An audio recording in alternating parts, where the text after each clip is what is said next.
सुप्रभात। आज व्याकरण में समास पाठ जो कि पुनरावृत्ति हम करा रहे हैं, रिवीजन। तो समास दो या दो से अधिक शब्दों के मेल से भी नए शब्द बनाए जाते हैं। शब्द निर्माण की इस विधि को समास कहते हैं। फिर से इसको इस प्रकार से परिभाषा लिख सकते हैं कि दो या दो से अधिक पदों के मेल से बने शब्द को समास कहते हैं। जैसे माता और पिता से माता पिता एक शब्द हुआ।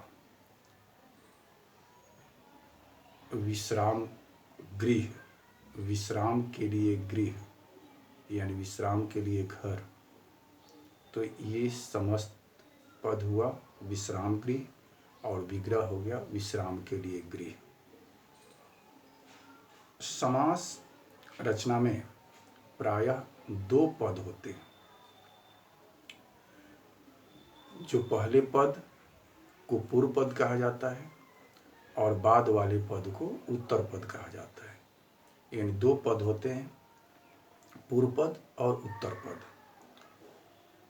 समास से बने पद को समस्त पद कहते हैं।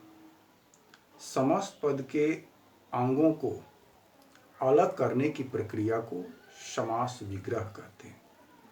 जैसे दो पदों को अलग करना विग्रह होता है और दो पदों का मेल कर देना, जोड़ देना, मिला देना वो समस्त पद होता है यानी समास होता है। समास के 6 प्रकार हैं, 6 भेद हैं। पहला भेद अव्ययी भाव समास, दूसरा भेद तत्पुरुष समास, तीसरा भेद द्विगु समास, चौथा भेद द्वंद्व समास, पांचवा भेद कर्मधारय समास और छठा भेद बहुव्रीहि समास। अब ये 6 भेदों को हम लोग विस्तार पूर्वक इसको जानें। तो सबसे पहले हम अव्ययी भाव के बारे में बता रहे हैं। अव्ययी भाव समास वह समास है जिसमें पहला पद यानी पूर्व पद प्रधान होता है और पूर्व पद अव्यय भी होता है।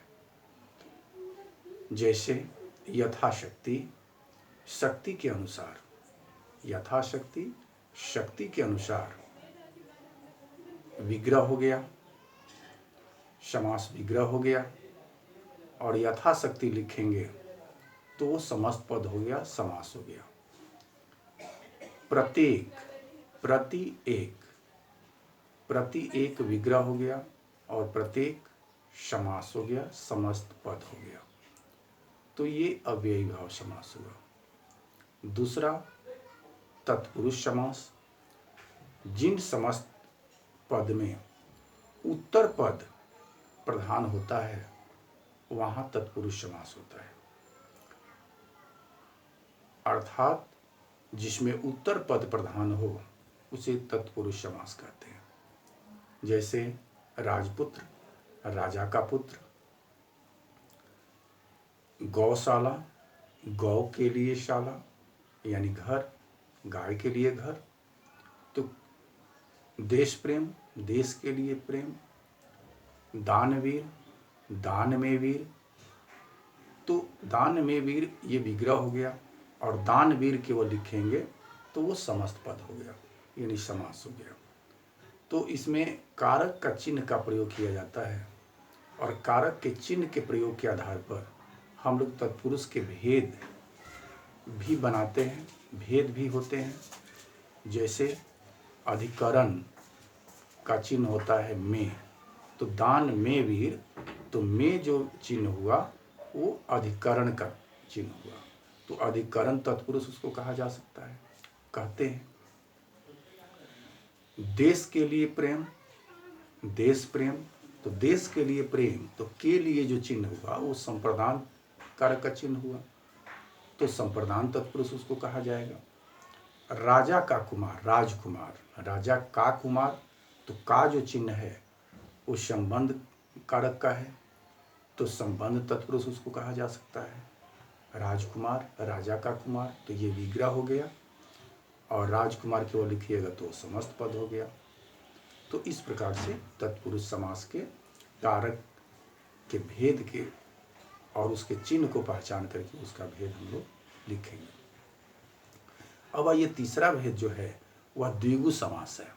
तो द्विगु समास में जैसे संस्कृत में एक सूत्र होता है संख्या पूर्वो द्विगु, यानी पूर्व पद संख्यावाची हो, यानी पहला पद संख्या हो, पहला पद संख्यावाची हो तो वह द्विगु समास होता है। जैसे पंचतंत्र, 5 तंत्रों का समूह, पंचवटी, 5 वटों का समूह, चौराहा, 4 राहों का समूह, चवन्नी, 4 आनों का समूह। तो इसमें जो पहला पद संख्या है तो ये द्विगु समास हो गया, यानी पूर्व पद संख्यावाची हो तो ये द्विगु समास हुआ।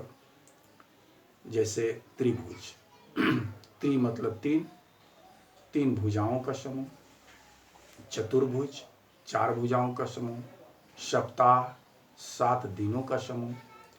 तो जिसमें संख्या हो, पहला पद संख्या हो तो वह द्विगु समास होता है। चौथा है द्वंद्व समास। द्वंद्व समास में भी होता है, उसका सूत्र होता है चार्थे द्वंद्व, संस्कृत में च अर्थे द्वंद्व, यानी च मीन्स और, जैसे माता और पिता, माता और पिता ये विग्रह हो गया, समास विग्रह हो गया। और माता पिता का समस्त पद लिखने के लिए आता है प्रश्न जो परीक्षा में आएगा। तो जैसे माता और पिता तो ये समास विग्रह हो गया। और यदि इसको समस्त पद कहा जाए, समास लिखने को कहा जाए, समस्त पद लिखने के लिए कहा जाए तो माता पिता केवल लिखना है। पाप पुण्य ये समस्त पद है और इसका विग्रह कीजिएगा तो पाप और पुण्य। दिन रात ये समस्त पद है, इसका विग्रह कीजिएगा तो दिन और रात, पाप और पुण्य। भाई बहन, तो जिसमें दोनों पद प्रधान हो, द्वंद्व समास में दोनों पद प्रधान होते हैं उसको द्वंद्व समास कहते हैं। पांचवा है कर्मधारय समास। कर्मधारय समास, इसमें विशेष्य विशेषण, विशेषण विशेष्य होता है, उपमान उपमेय होता है। जैसे महात्मा, महात्मा समस्त पद है, इसका विग्रह करेंगे महान आत्मा। महाराज, महान राजा, तो महान राजा ये विग्रह है जिसमें विशेष विशेषण है, उपमान उपमेय है, तो ये कर्मधारय समास होता है। छठा भेद बहुव्रीहि समास। बहुव्रीहि समास जिसमें अन्य पद प्रधान हो, अन्य पद प्रधान हो। जैसे पीतांबर, पीत है अंबर जिसके, अर्थात विष्णु कृष्ण, यानी पीत अंबर है जिसके। ये जितने पद का हम लोग प्रयोग किए तो किसी अन्य पद की इसमें प्रधानता है, कृष्ण की प्रधानता है, विष्णु की प्रधानता है। तो जो अन्य पद की प्रधानता में आ जाए तो वह बहुव्रीहि समास होता है। जैसे दशानन, 10 आनन है जिसके, अर्थात रावण। इन रावण के लिए ये सारे पद के हम लोग प्रयोग किए हैं, अर्थात दशानन। तो 10 आनन है जिसके, अर्थात रावण के संबंध में हम लोग बोल रहे हैं। तो ये रावण जो है इसकी प्रधानता हो गई, अन्य पद की प्रधानता हो गई, तो ये बहुव्रीहि समास हुआ। लंबोदर, लंबा है उदर जिसके, जिसका अर्थात गणेश, लंबा है उदर जिसका अर्थात गणेश, लंबोदर। तो गणेश की प्रधानता है इसमें। ये बहुव्रीहि समास जिसमें अन्य पद की प्रधानता हो, इसमें न पूर्व पद की प्रधानता न उत्तर पद की प्रधानता, कोई तीसरा पद आकर के, कोई अन्य पद आकर के उसकी प्रधानता हो जाती है, तो वो बहुव्रीहि समास हुआ। तो ये समास पाठ जो है इसका रिवीजन हम लोग कर रहे हैं, फिर इसको हम लोग वीडियो भेजेंगे। धन्यवाद।